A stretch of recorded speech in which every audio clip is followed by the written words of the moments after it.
तो as a doctor ये आयुर्वेद और मॉडर्न मेडिसिन के बीच का जो झगड़ा है, जो डिबेट है, ये मैं रोज अपने सामने ओपीडी में होते हुए देखता हूँ। एक तरफ जहाँ आयुर्वेद कहता है कि पुराने ट्रेडिशनल मेथड्स को यूज करके कैंसर, डायबिटीज जैसी सीरियस बीमारियों के ट्रीटमेंट वो कर सकते हैं बिना किसी साइड इफेक्ट्स के, वहीं पे मॉडर्न मेडिसिन ये कहता है कि उनके पास रिजल्ट्स है, उनके पास साइंटिफिक स्टडीज है ये प्रूव करने के लिए कि उनके जो डिस्कवर किए हुए दवाइयाँ हैं, जो टेक्नोलॉजी है, उसकी मदद से कॉम्प्लिकेटेड बीमारी का भी सोल्यूशन निकल सकता है एंड हमें लंबी जिंदगी जी सकते हैं बिना बीमारियों के। बट इंडिया में हम सबको पता है कि ये डिबेट का विनर कौन है एंड आज हम उसी के बारे में बात करेंगे।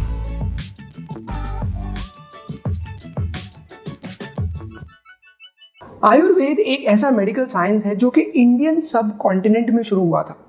जैसे कि चाइना में चाइनीज मेडिसिन है एंड ग्रीस यानी कि पुराने यूरोप में ग्रीक मेडिसिन हुआ करती थी, वैसे ही इंडिया एंड इंडिया के सराउंडिंग रीजन्स की जो हेल्थ सिस्टम थी, जो उन्होंने नॉलेज डेवलप करी थी हेल्थ और मेडिसिन को लेके, उसको हम आयुर्वेद शास्त्र के नाम से जानते हैं। आयुर्वेदिक सिस्टम ऑफ मेडिसिन में काफ़ी सारे हर्ब्स यूज किए जाते हैं। हर्ब्स यानी कि जड़ी बूटियाँ जो प्लांट्स से डिराइव्ड होती है एंड उनके मिक्सचर से काफ़ी सारी दवाइयाँ बनाई जाती हैं जिससे कि बीमारियों को ठीक किया जाता है। बट इंडिया में आयुर्वेद इतना पॉपुलर क्यों है एंड क्या उसकी पॉपुलैरिटी के पीछे साइंटिफिक बेसिस, एक्सपेरिमेंट, रिसर्च है या कुछ और कारण है? बिकॉज देखा जाए तो दोनों ही सिस्टम्स ऑफ मेडिसिन, मॉडर्न हो या ट्रेडिशनल हो, बीमारियों को ठीक करने की कोशिश कर रहे हैं एंड जो सिस्टम ऑफ मेडिसिन, जो दवाई आपकी बीमारी को ठीक कर सकती है, उसका सबसे ज़्यादा हमारे पास प्रूफ होना चाहिए, बैकअप लिटरेचर होना चाहिए ये बताने के लिए कि यस, ये दवाई यूज करने के लिए सेफ है। तो आयुर्वेद के इंडिया में इतना पॉपुलर होने के कुछ कारण समझ में आए हैं एंड सबसे पहला कारण जो मुझे लगता है वो है उसका डिवाइन कनेक्शन। तो ऐसा मानना है कि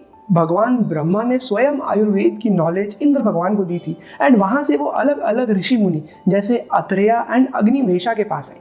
उन्होंने इसको वेदास के फॉर्म में किताब में लिखा एंड चरक नाम के जो ऋषि मुनि थे उन्होंने इस इंफॉर्मेशन को एक किताब में कंपाइल किया जिसका कि नाम चरक संहिता है। तो आप देखेंगे कि आयुर्वेद सिस्टम ऑफ मेडिसिन जो है सिर्फ दवाइयों के बारे में नहीं है, उसकी स्टोरी ऐसी है कि भगवान ने स्वयं हमारे भले के लिए, हमारी वेल बीइंग के लिए ये इन्फॉर्मेशन पास ऑन करी थी। तो इसको एक तरीके से आप क्वेश्चन नहीं कर सकते हैं, ये स्वयं भगवान के थ्रू बताई गई चीज़ है तो ये करेक्ट ही होगी, ऐसा माना जाता है। इसीलिए मेरा ऐसा मानना है कि हम आयुर्वेद में दी गई चीज़ों के ऊपर कभी सवाल नहीं उठाते हैं। वहीं पे अगर मैं आपको बताऊं कि एंटीबायोटिक्स की डिस्कवरी हुई थी ब्रेड पे उगने वाली फंगस को देख के, एंड जो मॉडर्न मेडिसिन है उसमें जितनी भी दवाइयाँ, वैक्सीन्स, अलग अलग किस्म के ऑपरेशन जो भी हैं, वो सब किसी ना किसी रिसर्च एंड एक्सपेरिमेंट के थ्रू पता किए गए हैं, तो आपका उससे कोई ऐसा डिवाइन कनेक्शन नहीं बन पाएगा। वो सिर्फ कुछ साइंटिफिक फैक्ट्स हैं, सिर्फ कुछ एक्सपेरिमेंट के रिजल्ट्स हैं जिनको यूज़ करके हम बीमारियों को ठीक कर रहे हैं एंड शायद इसीलिए हम उसको ज़्यादा सीरियसली नहीं देखते हैं और शक की नज़र से देखते हैं कि क्या सच में इस दवाई का साइड इफेक्ट है या नहीं है। बिकॉज हमें ट्रेडिशनल मेडिसिन ये कहती है कि उनकी दवाइयों में कोई बुराई और उसका कोई साइड इफेक्ट नहीं है। नेक्स्ट जो कारण है ट्रेडिशनल मेडिसिन या आयुर्वेदा की इतनी पॉपुलैरिटी का कि वो काफ़ी सिंप्लीफाइड है। एक रिसर्च के अनुसार इंटरनेट पे अवेलेबल मेडिकल इंफॉर्मेशन की जो क्वांटिटी है हर 73 डेज में डबल हो जाती है। उसी के कंपैरिजन में आज से हज़ारों साल पहले जो इन्फॉर्मेशन हमारे पास अवेलेबल थी, जो साइंटिफिक चीज़ें हमें पता थी, उसकी क्वांटिटी काफ़ी लिमिटेड थी एंड उसको बहुत ही अच्छे तरीके से आयुर्वेद में ऑर्गेनाइज किया गया है। आयुर्वेद में लगभग 1028 श्लोकास हैं एंड 468 अलग अलग वनस्पतियों की या हर्ब्स की इंफॉर्मेशन दी गई है। इन्हीं के कॉम्बिनेशन एंड मिक्सचर से अलग अलग दवाइयाँ बनाई जाती हैं जिससे कि लोगों का ट्रीटमेंट किया जाता है। तो अगर आप दोनों को कंपेयर करें, एक तरफ मॉडर्न मेडिसिन जिसकी इंफॉर्मेशन हर कुछ दिनों में डबल होती जा रही है एंड वहीं ट्रेडिशनल मेडिसिन जो कि काफ़ी सालों से लिमिटेड क्वांटिटी में रही है एंड काफ़ी सिंप्लीफाइड तरीके से प्रेजेंट करी गई है, आप पाएंगे कि ये जो ट्रेडिशनल मेडिसिन है वो समझने में आसान है, जबकि मॉडर्न मेडिसिन है वो सबके समझ में आती नहीं है। उसकी रिसर्च मेथोडोलॉजी जो है वो समझना सबके बस की बात नहीं है। तो एक सेकंड के लिए इमेजिन कीजिए कि स्कूल में हम सब ने बायोलॉजी, फिजिक्स, केमिस्ट्री, मैथ्स पढ़ी है, हमें एक बेसिक अंडरस्टैंडिंग दी गई है, लेकिन उस अंडरस्टैंडिंग की मदद से आज की जो मॉडर्न टेक्नोलॉजी है जिससे कि हमारा मोबाइल फ़ोन, लैपटॉप, कैमरा वगैरह चलता है, उसको हम नहीं समझ पाएंगे। उसी तरीके से बीमारियों के साथ भी जब हम ज़्यादा रिसर्च करते हैं, जब हम नई डिस्कवरीज करते हैं, तो हमें नई चीज़ें पता चलती हैं जिनको कि पुरानी बेसिक अवेलेबल नॉलेज की मदद से एक्सप्लेन नहीं किया जा सकता है। तो उसी तरीके से हमारी ट्रेडिशनल नॉलेज चाहे जितनी भी सिंप्लीफाइड हो, चाहे उसका जो भी सोर्स हो, वो हमें मॉडर्न चीज़ों को, हमें नई डिस्कवरीज को समझने में मदद नहीं कर सकती। एंड इसीलिए हम नए तरीके के ट्रीटमेंट, नए तरीके की दवाइयाँ, वैक्सीन वगैरह नहीं डिज़ाइन कर पाएंगे उसकी मदद से। नेक्स्ट जो कारण है आयुर्वेदा का इंडिया में इतना पॉपुलर होने का, वो है हमारी गवर्नमेंट। तो गवर्नमेंट ऑफ इंडिया ने पिछले कुछ सालों में कोई कसर नहीं छोड़ी है आयुर्वेद को मॉडर्न मेडिसिन जितना पॉपुलर बनाने में। इंडिया में ट्रेडिशनल मेडिसिन से रिलेटेड चीज़ों को प्रमोट करने के लिए, उनके अराउंड रूल्स एंड रेगुलेशन बनाने के लिए एक अलग से मिनिस्ट्री बनाई गई है जिसका नाम आयुष मिनिस्ट्री है। एंड ना कि सिर्फ इंडिया बल्कि 23 बाकी देशों में, बाहर के अलग अलग देशों के साथ में हमने एक अंडरस्टैंडिंग साइन करी है जिसके अंतर्गत वहाँ से लोग यहाँ पे आके आयुर्वेद के बारे में चीज़ें सीख सकते हैं एंड हमारे कंट्री के लोग भी उन कंट्री में जाके उनकी नॉलेज गेन कर सकते हैं। एक तरीके से आयुर्वेद को हम इंडिया के सॉफ्ट पावर के जैसे प्रमोट कर रहे हैं। हम ये चाहते हैं कि देश विदेश में जब आयुर्वेद का नाम उठे तो उसकी आइडेंटिटी इंडिया से जोड़ी जाए। वहीं पर जो मॉडर्न मेडिसिन होती है उसके साथ कोई ऐसी गवर्नमेंट या कोई नेशनल आइडेंटिटी अटैच नहीं होती है। एज इंडियंस हम सिर्फ उसको वेस्टर्न मेडिसिन कहते हैं, पर वेस्टर्न मेडिसिन एक बहुत ही ब्रॉड टर्म है।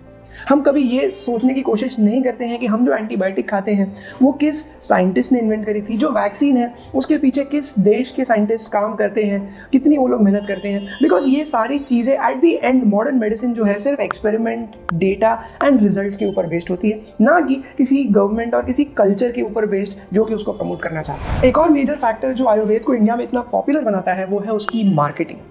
एक तरफ जहां मॉडर्न मेडिसिन की मार्केटिंग ओपनली करना अलाउड नहीं है, वहीं पे आयुर्वेदिक मेडिसिन की जब मार्केटिंग की बात आती है तो रूल्स इतने स्ट्रिक्टली अप्लाई नहीं किए जाते हैं। ऐसा नहीं है कि रूल्स नहीं है, जस्ट दैट उनको अप्लाई उतने अच्छे से नहीं किया जाता है बिकॉज हम चाहते हैं कि आयुर्वेद हमारी आइडेंटिटी का पार्ट बने। अब मेडिसिन की मार्केटिंग क्यों नहीं करी जाती है, एंड उसके पीछे कारण ये है कि दवाइयों की जनरल पब्लिक को उतनी समझ नहीं होती है। ये काफ़ी कॉम्प्लिकेटेड केमिकल्स होते हैं जो कि आपके बॉडी में जाके अलग अलग किस्म के रिएक्शंस कर सकते हैं। इसलिए जब तक कोई डॉक्टर आपको कोई दवा प्रिस्क्राइब ना करे तब तक उसको लेना उचित नहीं होता है। फॉर एग्जाम्पल कोविड के पैंडेमिक के समय बहुत लोगों ने एस्पिरिन या इकोस्प्रिन जैसी दवाई लेना शुरू कर दिया। ये ब्लड को पतला करने की दवाई है। उसके बाद एज अ सर्जन जो मैंने कॉम्प्लिकेशंस देखे हैं लोगों के ऑपरेशन में बिना बताए एस्पिरिन लेने के, वो सिर्फ मैं ही जानता हूं कि उसको मैंने कैसे हैंडल किया। आज भी बहुत सारी मॉडर्न मेडिसिन जो है प्लांट्स के थ्रू आती है, उसमें से उन केमिकल्स को लिया जाता है, एक्सट्रैक्ट किया जाता है, एक पर्टिकुलर फॉर्मुलेशन में, एक पर्टिकुलर क्वांटिटी में उन दवाइयों में डाला जाता है जिसका कि इफेक्ट हम होने वाले व्यक्ति पे प्रेडिक्ट कर सकते हैं। वहीं पे जो हर्बल मेडिसिन होती हैं उनमें चाहे सेम प्लांट ही क्यों ना यूज होता हो, बट उसकी क्वांटिटी डिफाइन करना काफ़ी मुश्किल हो जाता है एंड उसके साइड इफेक्ट्स को उतने अच्छे से स्टडी नहीं किया है। बिकॉज अगर आपको याद हो तो हमारा जो पुराना ट्रेडिशनल मेडिसिन वाला सिस्टम है उसकी नॉलेज काफ़ी समय से अपडेट नहीं हुई है। तो ये दवाइयाँ जब लोग लेते हैं, बिकॉज उसकी मार्केटिंग तो ओपनली हो ही रही है एंड हमें ये बताया गया है कि ये नेचुरल सोर्सेज से आता है, तो इसके साइड इफेक्ट नहीं है। अब नहीं है या स्टडी नहीं किए गए हैं, इस बात के बारे में कभी चर्चा नहीं होती, बट लोग दवाइयाँ ले तो लेते हैं एंड उसके होने वाले साइड इफेक्ट्स के बारे में उन्हें पता नहीं होता है। कई सारे डॉक्टर्स इन साइड इफेक्ट्स को झेलते हैं, को जूझते हैं ना मरीजों को ठीक करने की कोशिश करते हैं। ट्रेडिशनल हर्ब्स और मेडिसिन का अब मार्केट इतना बड़ा हो गया कि इसकी मार्केटिंग भी अब एक अलग लेवल पे होने लगी है। जोशुंदा नाम का एक हर्ब है, एक मिक्सचर है जो कि बीमारियों को ठीक करने के लिए इंडिया एंड पाकिस्तान दोनों में यूज होता है। आयुर्वेद एंड यूनानी दोनों ही मेडिसिन के सिस्टम इसको यूज करते हैं, बट उसके इंडिया में अलग तरीके से मार्केटिंग करी जाती है एंड पाकिस्तान में अलग तरीके से मार्केटिंग करी जाती है। जो एडवर्टाइजिंग कंपनीज हैं उन्हें हमारे बिलीफ, हमारे कल्चर, हमारे सोचने के तरीके के बारे में इतने अच्छे से पता होता है कि वो इन दवाइयों को कभी कल्चर के पॉइंट ऑफ व्यू से, कभी कंट्री या नेशनलिज्म के पॉइंट ऑफ व्यू से, कभी प्राइसिंग के पॉइंट ऑफ व्यू से, कभी आपकी आदतों के पॉइंट ऑफ व्यू से मार्केट करते हैं जिससे कि आपको ये सारी चीज़ें अच्छी लगने लगे एंड आप उन्हें तुरंत ही खरीद लें। आज के समय में आयुर्वेद सिर्फ दवाइयों की एक किताब ही नहीं है, बट वो इंडियन कल्चर को रेस्पेक्ट करने का, उसके प्रति रेस्पेक्ट दिखाने का एक तरीका बन चुका है। एज अ डॉक्टर मुझे प्रॉब्लम तब होती है जब लोग अपना कीमती समय गवा देते हैं इन चीज़ों को बिलीव करने में एंड एट दी एंड मुझे उनके ऑपरेशन करने पड़ते हैं जो कि मुझे लगता है कि कहीं ना कहीं अवॉइड किए जा सकते थे। एक और मेजर कारण जिस वजह से आयुर्वेद इंडिया में इतना पॉपुलर है, लैक ऑफ अवेयरनेस, यानी कि हमें चीज़ों की जानकारी नहीं है। आज के समय में हम कोई मोबाइल फ़ोन खरीदने में या कोई कार खरीदने में ज़्यादा दिमाग चलाते हैं, ज़्यादा मेहनत करते हैं, कंपैरिजन कंपेयर टू जो दवाइयाँ हम खाते हैं या जो हम खाना खाते हैं। हमें ये बहुत अच्छे से पता है कि लेटेस्ट मोबाइल फ़ोन में कौन सा नया फीचर है, जो नई कार है वो कौन सी कंपनी की है। हमें पॉलिटिक्स, एंटरटेनमेंट, टेक्नोलॉजी के बारे में काफ़ी ज़्यादा डिटेल्स पता होती हैं, बट हमें अपने शरीर के बारे में, हमारा बॉडी कैसे काम करता है, क्या हम उसमें खाना खा सकते हैं, क्या चीज़ डालनी चाहिए, क्या चीज़ नहीं डालनी चाहिए, इन सब के बारे में हमें उतना पता नहीं होता है। बट अगर आप बारीकी से सोचें तो जो बाकी सारी इन्फॉर्मेशन है, टेक्नोलॉजी, पॉलिटिक्स, एंटरटेनमेंट, साइंस, इन सब से आपको डेली लाइफ में उतना फ़र्क नहीं पड़ता है जितना कि अपने बॉडी को समझ पाने की वजह से पड़ेगा। आप क्या खा रहे हो, खाने के रूप में, दवाई के रूप में, आप क्या एक्सरसाइजेस कर रहे हो, कैसे अपने बॉडी को चला रहे हो, इसका डे टू डे हमें ज़्यादा फ़र्क पड़ता है कंपेयर टू बाकी अदर चीज़। एक बहुत अच्छा एग्जाम्पल है ये मानना कि ट्रेडिशनल मेडिसिन में कोई साइड इफ़ेक्ट ही नहीं है, सिर्फ फ़ायदा ही फ़ायदा है।